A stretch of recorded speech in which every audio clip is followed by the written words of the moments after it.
Assalamualaikum warahmatullahi wabarakatuh. Alhamdulillahirabbil alamin wa bihi nasta'inu ala umurid dunya waddin. Wassalatu wassalamu ala sayyidina Muhammadin wa ala alihi wa ashabihi ajma'in, amma ba'du. Pemirsa Mari TV di mana saja Anda berada, puji syukur alhamdulillah malam hari ini kita masih bisa berjumpa pada kajian Wasiatul Mustafa. Mudah-mudahan kita semuanya dipanjangkan umur dalam taat kepada Allah Subhanahu wa Ta'ala, diberikan kesehatan, dan mudah-mudahan kita masih tetap istiqomah dalam meniti kebaikan setiap hari yang kita lalui. Saudara, kita lanjutkan kajian kita pada malam hari ini.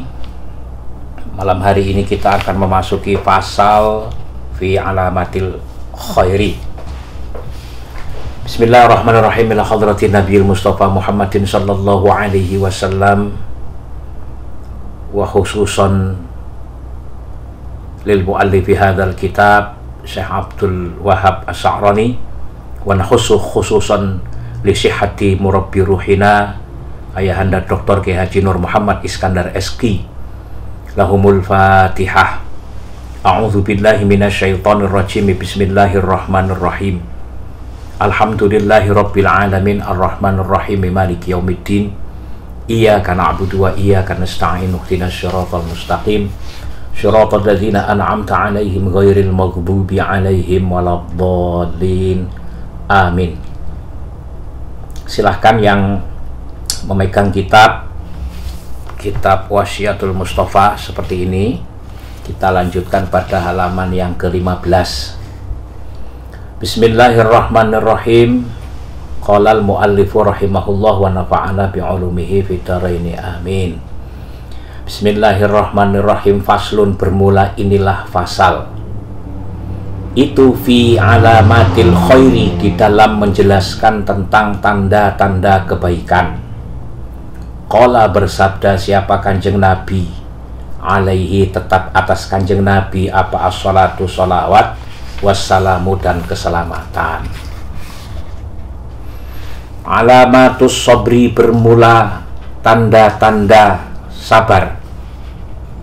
Itu husnus sari roti, baiknya keyakinan, indallahi, di sisi Allah, wa husnul khidmati, dan baiknya pengabdian. Jadi tanda-tanda kesabaran itu akidahnya baik, jadi i'tiqadnya baik, keyakinannya benar. Tetapi tidak cukup dengan keyakinan yang benar di sisi Allah, pengabdiannya juga harus benar. Kalau cuma beriman kepada Allah tapi sholat dia tidak dirikan, puasa dia tidak jalankan, dan kewajiban-kewajiban yang lain yang merupakan perintah Allah dia tidak jalankan, maka orang seperti ini tidak terkategorikan sebagai orang sabar. Kenapa? Kalau keyakinan kepada Allah yang berupa keyakinan, begitu kita yakin, insya Allah akan bertahan keyakinan itu. Tetapi yang berat itu justru menjalankan perintah-perintah Allah dan meninggalkan larangan-larangan Allah. Jadi husnul khidmah ini yang penting. Makanya kalau kita mondok di pondok pesantren itu tidak cukup dengan begitu kita tamat pondok pesantren lalu kita pulang boyong, nggak cukup. Justru yang terpenting itu setelah kita khatam dari pondok pesantren, pengabdiannya itu yang penting. Karena kalau cuma perjalanan kita ngaji di pondok pesantren, ya cuma ngaji yang kita pelajari, ilmu-ilmu yang bersifat tekstual yang kita dapatkan. Tapi pengabdian itu lebih penting, karena di dalam pengabdian itu kita diajarkan bagaimana kita menerapkan ilmu yang kita dapatkan. Dalam pengabdian itu juga kita diajarkan bagaimana cara hidup bermasyarakat. Dalam pengabdian itu juga kita diajarkan oleh kiai kita supaya kita mempraktekkan ilmu-ilmu yang kita dapatkan. Jadi teman-teman santri, kalau kiai menyarankan atau kiai memerintahkan untuk ngabdi, maka ngabdilah kalian supaya kalian mempraktekkan ilmu yang selama ini kalian dapatkan di bawah pengawasan Bapak Kiai kita. Begitu juga orang yang sabar dalam iman itu tidak cukup dengan meyakini bahwa Allah itu esa, bahwa qul huwallahu ahad, tetapi harus menjalankan apa yang Allah perintahkan dan meninggalkan apa yang Allah larang. Kalau bisa menjalankan apa yang Allah perintahkan dan mampu meninggalkan apa yang Allah larang, maka itu baru sabar, husnul khidmah. Ya Ali wahai Ali, ya Ali wahai Ali, lil mu'mini, bagi orang mukmin itu salatu alamatin, ada 3 tanda atau 3 alamat. Bughdul mali, yang pertama tidak gila harta. Ini kalau diterjemahkan secara kalimat, bughdul mal artinya benci terhadap harta. Sedangkan manusia itu tidak mungkin benci kepada harta. Jadi yang dimaksud di sini adalah tidak gila harta. Mencari harta boleh, bahkan wajib, jika tujuannya sebagai bekal untuk beribadah kepada Allah. Bughdul mali yang pertama, tidak gila harta.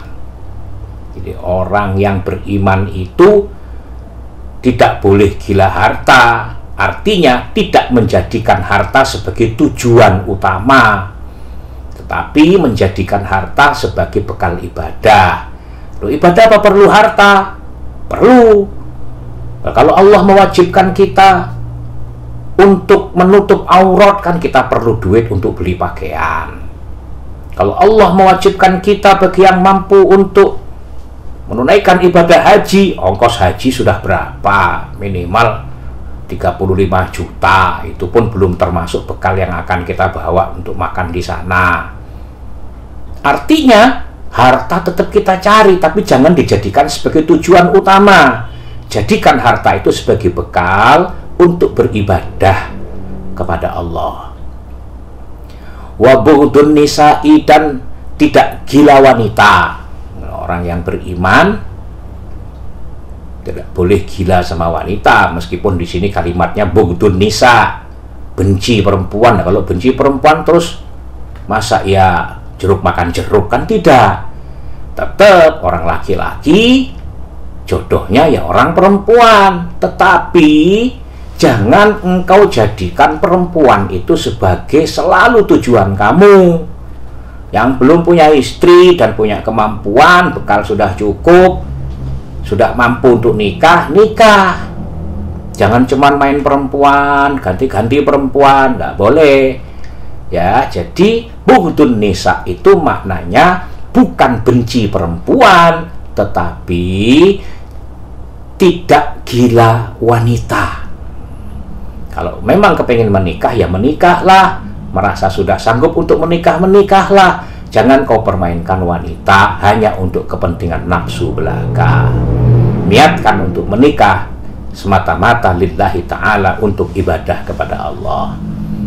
Wa bughdul kalami fi i'radin nasi, wa bughdul kalami, dan membenci perkataan fi i'radin nasi, di dalam membicarakan tentang privasi orang lain.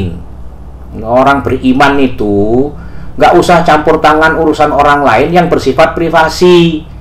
Soal dia rumah tangganya bagaimana, soal dia perilakunya seperti apa, nggak usah ikut-ikutan campur tangan urusan pribadi orang lain, karena belum tentu yang kau saksikan seperti yang sesungguhnya terjadi pada orang tersebut. Gitu loh. Kecuali kalau memang dalam tampak mata kita orang tersebut perlu dinasehati, nasehatilah. Tetapi klarifikasi, tabayun, jika memang Anda merasa perlu dan merasa berkewajiban untuk menegur. Tapi tidak boleh langsung campur tangan terhadap urusan orang lain. Orang yang beriman tidak boleh campur tangan urusan orang lain, kecuali memang itu bagian dari kewajiban kita, seperti anak istri kita. Kayak gitu. Ya Ali, wahai Ali, lil akili, bagi orang yang berakal itu salatu alamatin, ada tanda 3 atau ada 3 tanda.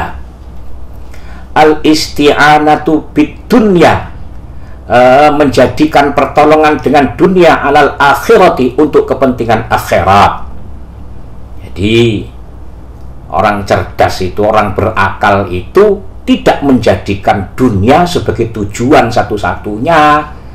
Memperkaya boleh, tetapi kekayaan yang kita cari itu untuk menyempurnakan urusan akhirat kita. Seperti tadi yang kita sampaikan di awal, menjadikan dunia sebagai bekal ibadah. Ad-dunya mazra'atul akhirat. Dunia ini kebun untuk akhirat. Karena apa yang kita tanam di dunia ini akan kita panen nanti di akhirat. Cari duit sebanyak-banyaknya boleh, tapi ingat, duit itu akan kita pakai untuk bekal akhirat. Karena untuk bekal akhirat, maka harus ada tata krama, harus ada aturan.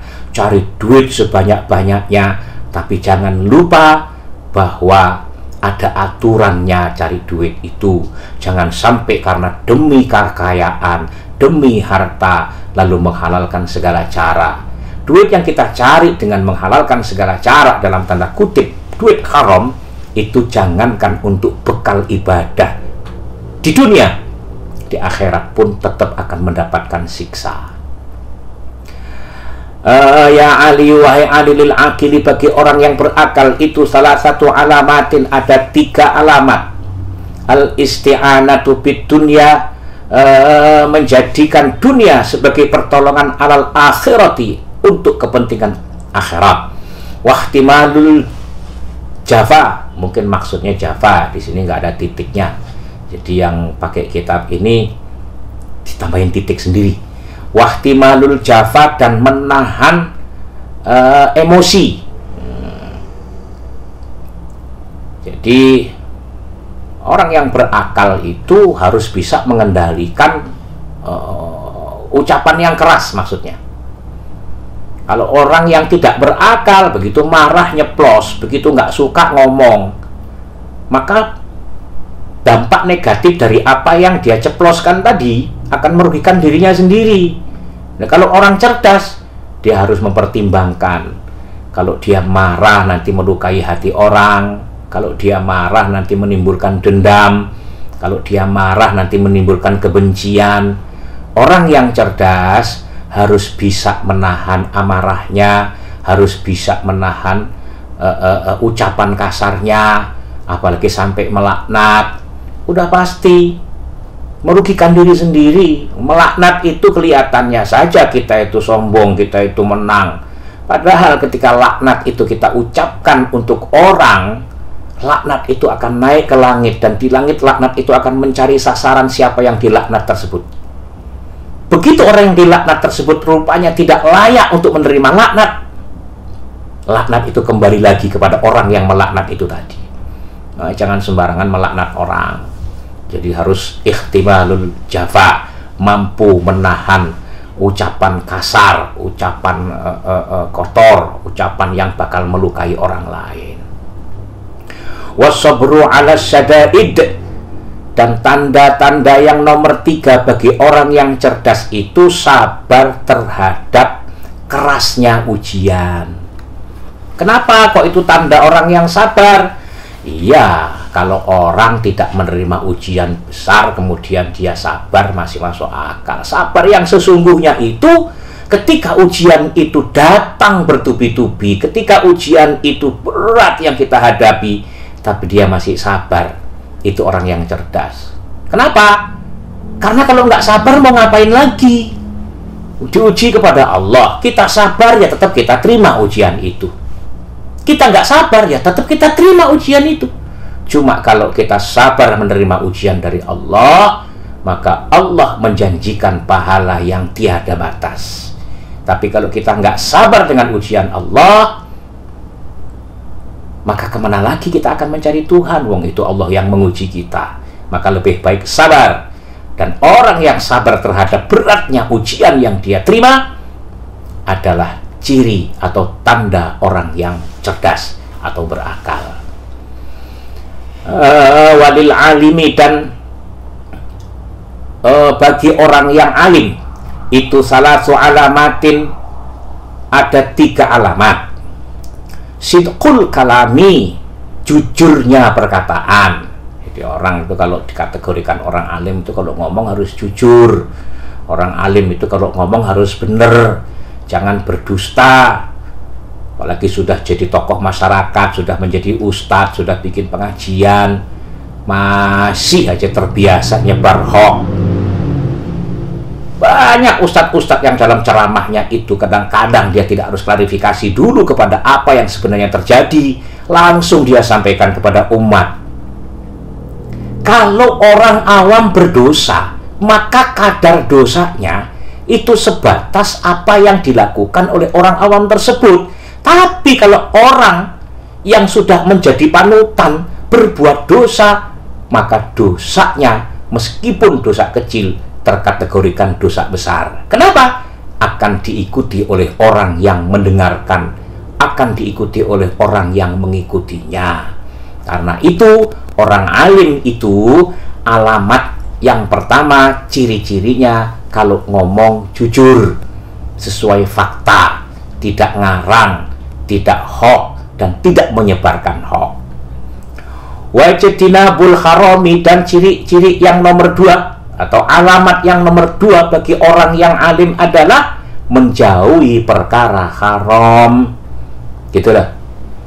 Jadi kalau orang alim itu harus bisa menjauhi perkara haram. Bukan untuk dirinya sendiri, tetapi juga mencegah supaya orang lain tidak ikut kepada kita. Kalau orang alim berbuat haram, seperti tadi yang saya sampaikan, meskipun itu dosa kecil, menjadi dosa besar. Kenapa? Karena diikuti oleh umat, diikuti oleh jamaahnya. Wattawadu'u, dan tawadhu. Orang alim itu harus tawadhu, jangan sombong, jangan tepuk dada bahwa dirinya ngerti, dirinya alim, dirinya paham, kemudian sombong. Prinsipnya itu seperti padi. Manusia itu, santri itu harus seperti padi. Ketika padi itu baru ditanam, nyerodok. Nyerodok itu artinya semuanya menghadap ke langit, daun-daunnya, batangnya itu.